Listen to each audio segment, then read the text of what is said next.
So come with a paper box, and inside you will find your bag.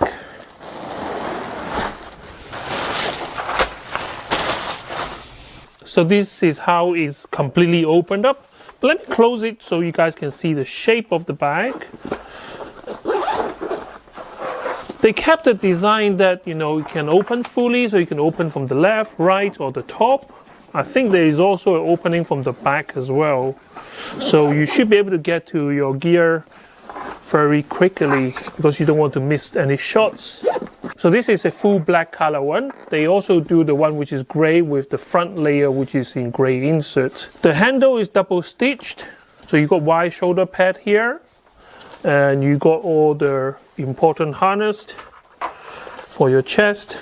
I love this because I put the tripod on there and sometimes a bottle of Coke or water bottle on the side. Material wise, this is kind of like a water resistant material, and this one have a honeycomb kind of a background to this. Additional strap on the top so you can pick it up flat, which is quite important. Front pouch here for your small items, maybe media card and stuff. So you got a hidden kind of compartment for your laptop. So this one is right on your back. So the top, another small compartment here. And on the top there is hard shell.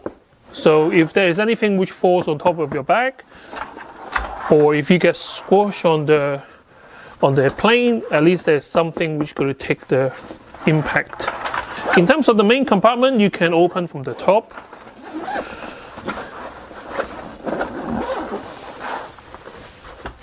And that gives you access to the inside of your case.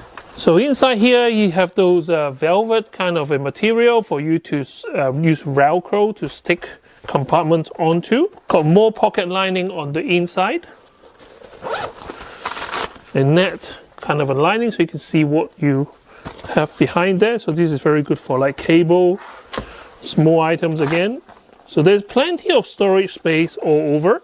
One of the problems with a lot of pockets is that sometimes I forget where I put the stuff. High density filter, color gel, you know, things, the small things, you always try to look for them and you don't know where they are. They're usually hidden in the pocket. Now the side here is padded, and so is the bottom layer.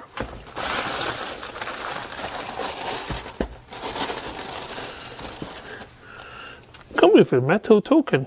I wonder what is this for. So this is a rain cover. I did say the material is water resistant, but if you do leave it in the rain, sometimes it can soak through, and we don't want that. Here is what you can use to divide up the inside. There is no rules about how you should be using this, but each of them have, like, you know, reinforced metal inside. On the side here, you got those racking system. So how you want to use this is really entirely up to you, because all our gear will be slightly different. We won't have the same gear. Okay, so it's a bit of a tight fit, but I did manage to put most of my gear in them. The only thing I haven't got with me right now is my drone, my DJI Mini 2, which can go onto the top part, which is underneath the hard shell. I do have a soft case, which I can try and fit it in here. There is still some space inside, but this is how I would pack it. So I've got my tripod on the side right here. And what does it look like? So it does look like a kind of a turtle shell, kind of a backpack. But if you are carrying a lot of gear, this is what it's going to look like when the bag is filled up. So if I try to unload them right here, then you can see what the capacity is. So let's start with the tripod. Let's put it there. Excuse my mess, but I got my 360 camera, a tripod for my gimbal, and you can see that now I'm kind of a video heavy instead of photography, but you get the drift. So this is my first gimbal. Then I got my GoPro with my Joby grip tripod. Then I have my phone gimbal, and this is my Zhiyun phone gimbal, and that's it. I mean, now obviously I still have to, I'm not going to do it here, but I can still put in like media card, maybe a flash gun, a video light. But all those small stuff, there is plenty. But for those small stuff, you have plenty of like pockets and side pockets to hide stuff. But overall, this is what you get. Bon, le sac comporte déjà un premier inconvénient, si on peut dire, c'est qu'il s'ouvre par derrière. La plupart des sacs actuels s'ouvrent sur le dos. Pour la bonne et simple raison, c'est que, évidemment, quand vous allez dans la foule, il y a les petits malins qui peuvent ouvrir les fermetures éclairs dans votre dos si vous êtes dans la foule. Bon, on va considérer que c'est un sac de reportage. Donc, avec deux compartiments, il est assez spacieux, volumineux. Alors, on va prendre du matériel professionnel, évidemment. Donc, vous pouvez le voir ici, bon, un réflexe avec un 1635, un 2405, et ouvert à F4 à 2.8, c'est beaucoup plus gros là, et un 70-200 ouvert à 2.8. 70-200 ouvert à 2.8. Bon là, il y a du matériel macro qu'on pourra mettre éventuellement dans la petite pochette qui est devant. Donc comme vous pouvez le voir, déjà là, quand on met un réflexe, il y a de la place perdue sur les côtés, là, place perdue sur les côtés. Peut-être à améliorer en faisant comme ça, je sais pas. Bon, ça rentre tout juste hein, à 28, à 16-35 de 8, vous voyez, alors bon, vous mettez le pare-soleil, c'est bon, ça touche le fond, quoi. Autrement dit, vous pouvez pas mettre l'appareil avec un 70-200 de 8 monté dessus, quoi. Si vous mettez le 70-200 monté dessus, eh ben, vous voyez vous-même, vous pourrez pas fermer le sac, ça ne tiendra pas. Et pourtant, ça serait bien pratique, parce que le 70-200, vous voyez, ça, vous pourrez pas fermer le sac. C'est bien dommage. C'est un objectif extrêmement courant, hein, le 70-200 de 8. Donc on peut se dire qu'on va le mettre éventuellement comme ça. Ben non, parce que là, finalement, là, il est trop gros, quoi. Il est trop haut, et vous ne pourrez pas fermer non plus. Donc exit le 70-200 de 8, à moins que de le mettre éventuellement dans la pochette du bas, ce qui est complètement peu pratique, puisque c'est un objectif, vous posez le sac et vous sortez l'appareil avec l'objectif monté, quoi.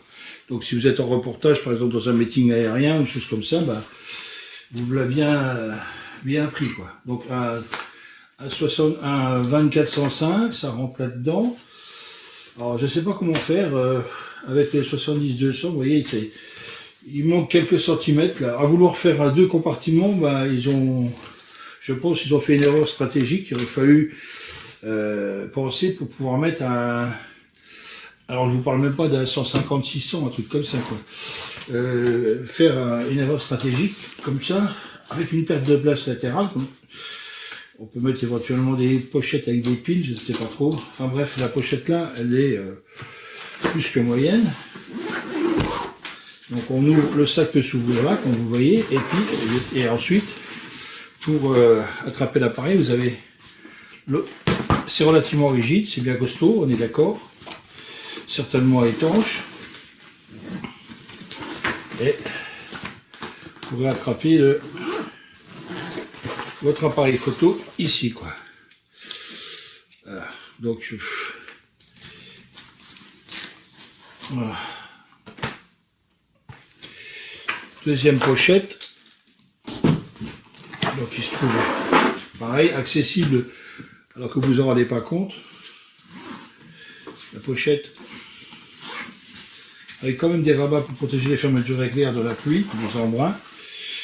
Un deuxième sac à l'intérieur, dans lequel, bah écoutez, vous mettrez éventuellement votre téléobjectif ou alors autre chose. C'est pareil, là, si vous mettez votre télé, vous ne pouvez plus rien mettre d'autre dedans, quoi. Vous bouffez complètement la place, et comme ça, il n'est pas assez profond, ça ne le tient pas. Même tarif. Voilà, donc 70-200 avec 2.8 avec ce type de sac, bah vous oubliez, c'est bien dommage. C'est bien dommage. Alors il y a une chose qui est quand même bien foutue, comme sur certains Loft Pro, vous avez vous posez par terre, votre sac ne posera que sur les trucs en caoutchouc là, ce qui fait qu'il tient bien droit devant comme ça, c'est très bien. Pochette latérale pour les papiers et tout. Donc moi j'aurais préféré un sac qui s'ouvre complètement sur toute la longueur à l'arrière, comme beaucoup de modèles le font actuellement, avec un ensemble totalement modulaire. Cette pochette de séparation, en fin de compte, relève plus du gadget et limite les possibilités du sac. C'est bien dommage. Camera bags. Been a photographer for 30 years, and there is never going to be a bag that scratches all the itches.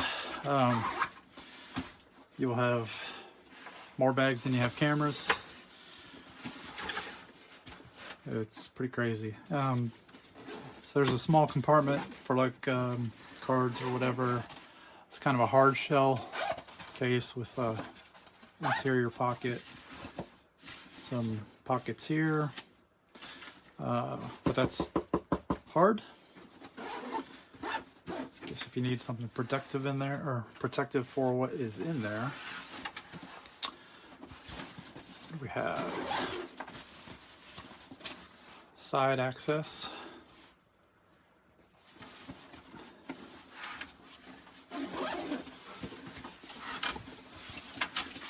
Same on this side. It's a pretty interesting bag. There's like a laptop compartment back here. It's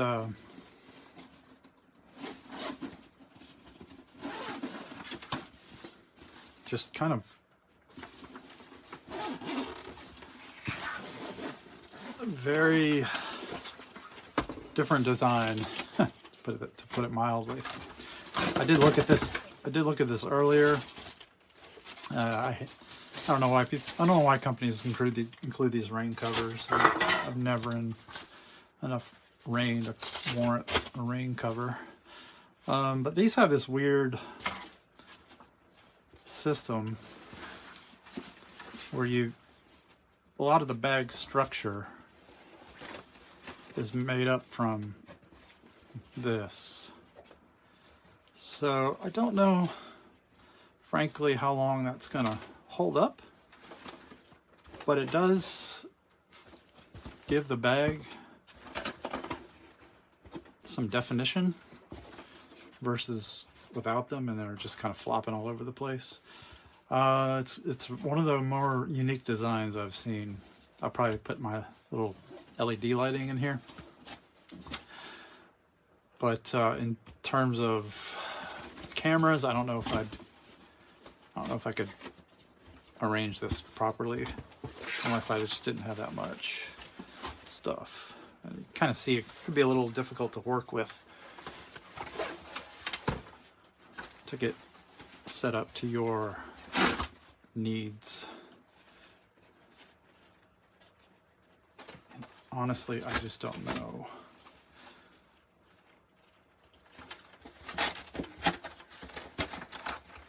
This is always a journey when you get a bag, just laying it out. It's got some with a lens cradle,